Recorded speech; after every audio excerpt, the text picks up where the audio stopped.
Vos sabés, hijo, hay cosas que uno aprende con los años, pero no porque se las enseñaron en la escuela, sino porque la vida te las grita. Y una de esas cosas, que pocos entienden hasta que es tarde, es esta. Cuando llegas a tu casa, ya no salgas.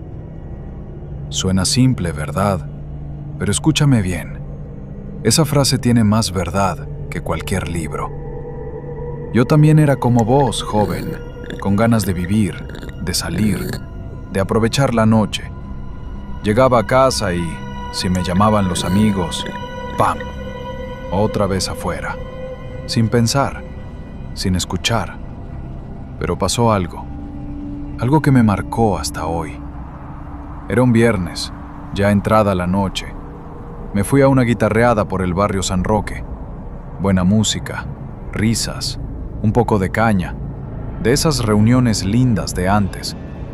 Volví a casa tipo a las 12 de la noche, cansado pero feliz. Cerré el portón, me descalcé, y justo cuando me senté para tomar un vaso de agua antes de dormir, sonó el teléfono. Era el Papu, un amigo de infancia. Me dijo: «Vamos, che. Coqui está de cumpleaños, hay asado, hay gente, hay música. Vení un rato nomás». Y ahí fue donde cometí el error. Algo dentro mío me dijo que no tenía que salir más, pero no hice caso. Me cambié otra vez, me puse la campera, agarré la moto y salí. Nunca llegué a la casa de Coqui. En la curva antes del arroyo del barrio viejo, vi algo, parado al costado del camino. Pensé que era alguien pidiendo ayuda. Reduje la velocidad, pero cuando me acerqué, esa cosa no tenía rostro.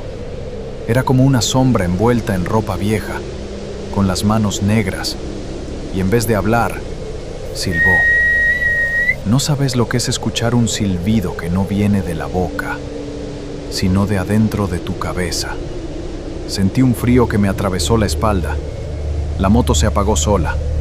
Me bajé, no porque quise, sino porque algo me obligó. Caminé, no sé cuánto, no sé por qué. Lo único que sé es que desperté en la entrada de mi casa, con las ropas mojadas y las manos cubiertas de barro. Nadie me encontró, nadie me vio esa noche, pero yo supe que me fui con algo, y que ese algo me dejó volver. Pero con una advertencia: desde ese día, no importa